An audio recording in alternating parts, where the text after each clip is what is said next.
This is Valley News Live at 10. And we heard like 5 bangs, and she's like, "What is that?" And I said, "I'm not sure." And she said, "Well, maybe somebody's moving in." I said, "That doesn't sound like somebody's moving in." She said, "Well, maybe they're hanging pictures." And I said, "That's not the sound of pictures hanging." Most of the time it's pretty calm. But like I said, you always.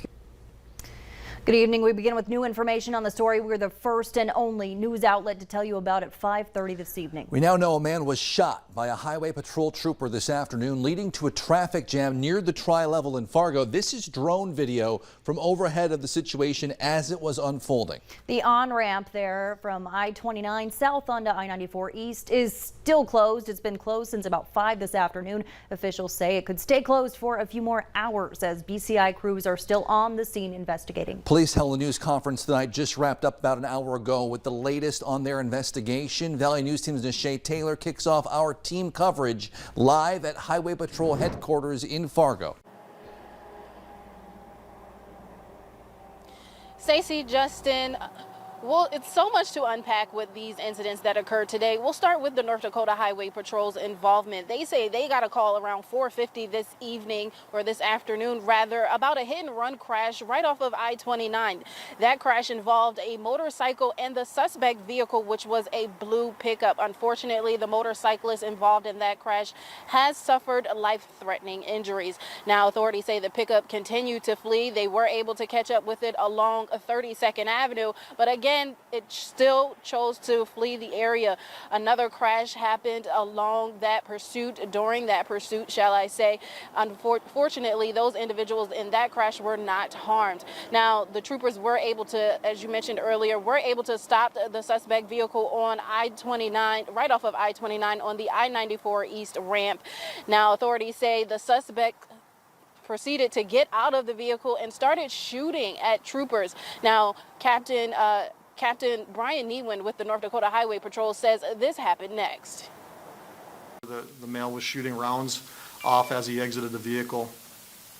There was a trooper that was on scene there that was a part of that pursuit and returned fire, striking the male suspect 2 times with 2 rounds, and the suspect did go down. Now, there's lots of details that are still being worked out, including the timeline, but we'll take it back to Fargo PD's involvement. They say they were called around 5:03 to an apartment complex off of 34th Avenue South, the 3100 block exactly, for a shots fired call. They say reports came in stating that a male had been shooting from the balcony. Now, authorities have identified the suspect as a 28-year-old man from Fargo. Now, he has since been treated for his injuries that was involved in the officer-involved shooting. He has since been released from a local hospital and is now in Cass County Jail. As I mentioned, there are so many more details involved with these incidents, and there's still so much to unpack. Now, stay with Valley News Live as more information becomes available. In Fargo, Nishay Taylor, Valley News Live. All right, thanks, Nishay. You just heard the law enforcement perspective. We're now also hearing from witnesses who say they heard and saw all of this play out today. Valley News Team's Bailey Hurley continues our team coverage live from the apartment complex where the shots were fired. Bailey.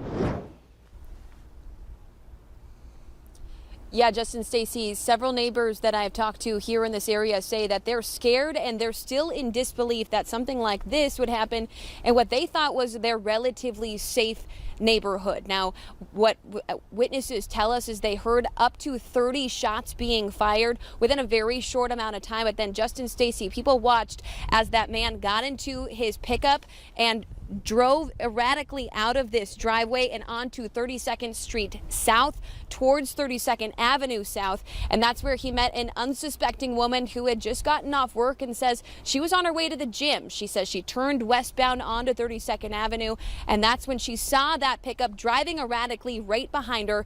Take a listen to what happened next. And he sideswiped me, and I'm just like, oh my God, what just happened? I couldn't open the driver door. I had to crawl out of the passenger door. Now you're looking at photos of Blatsky's pickup or SUV here on your screen right now. She says that her car is totaled, she believes, but she is holding on, crossing her fingers that the mechanic can fix it. Now, Justin Stacy, she says when she called 911 to report this hit and run, dispatchers told her that police wouldn't be able to come to her for quite some time as they were dealing with an active shooter. She says little did she know that that active shooter was the man who just hit and ran her and sideswiped her. She says police did later tell her that that was the man involved in her accident. She says she's glad that she learned that, and she's also relieved at the way that things unfolded, as she knows that the rest of her day could have gone a lot differently. Take a listen. I'm just glad that I had an SUV and not a smaller car, not knowing what the damages would have been. Could have been worse. But I mean, I'm not injured or anything. I'm just startled and just a little, upset that. Now, it's still unclear as to why the man started firing these shots here. That's a puzzle that investigators are still trying to piece together themselves. The man should be charged in court by the end of the week, where we will hopefully learn much more details and learn why all of these things transpired today. Live in South Fargo tonight, Bailey Hurley, Valley News Live. All right, thanks, Bailey. Story still developing. Remember, for the latest on this story and every news story, download the VNL News app or check our Facebook page for updates. Switching gears to weather now. We're getting reports of more flooding in Netchie, North Dakota after more storms tonight. Chief Meteorologist Hutch Johnson joins us with the latest on that. Hutch? Stacey, thanks so much. Yes, we had very heavy rainfall in the last couple of days with the amount of moisture in the atmosphere we've been talking about. It did yield a lot of heavy rain. The good news is this evening's round of severe weather did prompt one tornado warning, but we did not get widespread severe thunderstorm activity, and that pretty much ceased in the early overnight. Home of economy location, Grand Forks, soggy streets there. Here's a look at the rainfall estimates in Netchie, as you reported there. Around 2.5 inches of rain reported, or estimated, I should say, by the Doppler radar here, and out near Walhalla about 1 1/10 inches. Now, we did have heavier rain in the northern Red River Valley. Here's Emerson, Pembina, and you're looking at Hallock in Kittson County. 5.1 inches of estimated rainfall there. So a lot of water fell from tonight's storms. This extended straight down the Red River Valley, where estimates just north of Grand Forks were upwards of 1.5 to 1 3/4 of an inch of rain. Lower amounts in the Blues under an inch. Here's your low pressure center. You can see the counterclockwise spin making its way into north central portions of Minnesota. Remnant showers on the backside. No thunder. No risk of severe, cooler, drier air on its way in. How cool and how dry will we be, and for how long? I'll have hour-by-hour details on that in a moment. Good, thanks, Hutch. Now to a Valley News Live investigation into 30 vacancies plaguing the Fargo Police Department, 29 of those being open officer positions. This comes after an extensive investigation by our team earlier this year, finding more than 30 staff members within Fargo PD had left their jobs, citing issues with Chief Dave Zabolski. Unlike the last round of exit interviews, though, the department this time got mostly 7s and 10s. However, others still cited issues with leadership. City officials say there are currently 24 people going through Fargo's Police Academy to potentially be sworn in later this year. Happening right now, a joint active shooter training scenario is underway at Northern Cass School. It's a large presence of first responders. They'll be there, we think, until about 10:30 this evening or tonight. Meanwhile, tomorrow you'll see a lot of police cars and fire trucks around Fargo City Hall as employees take part in a violent intruder exercise between about 3 and 4:30. So if you're in that area, you'll hear lots of loud noises. You'll see first responders in full gear, but there will be no threat to the public. And in Harwood, a mock car crash training exercise just wrapped up. This one started just west of Harwood on County Road 17 around 6:30. We've now learned that intersection has since reopened to the public.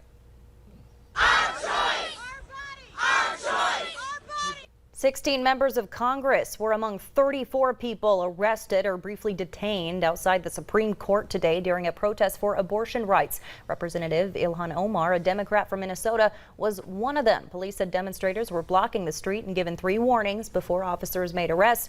Though it appears she was handcuffed, no handcuffs were used. Following the overturning of Roe v. Wade Thursday, Democratic lawmakers in Washington plan to introduce a bill to increase funding for family planning. The Expanding Access to Family Planning Act calls to spend $500 million over the next decade for health services and $50 million to build women's health clinics. Minnesota Senator Tina Smith is relatively optimistic the bill will get bipartisan support. This is what they've been talking about in the last several weeks. If they want to find common ground on supporting family planning, this is their opportunity. This is a chance for us all to see whether they're serious about that. I hope that they join us. I don't know that they will, but we'll wait and see. Senators also calling on colleagues to codify Roe v. Wade, a measure which is unlikely to pass the evenly divided Senate.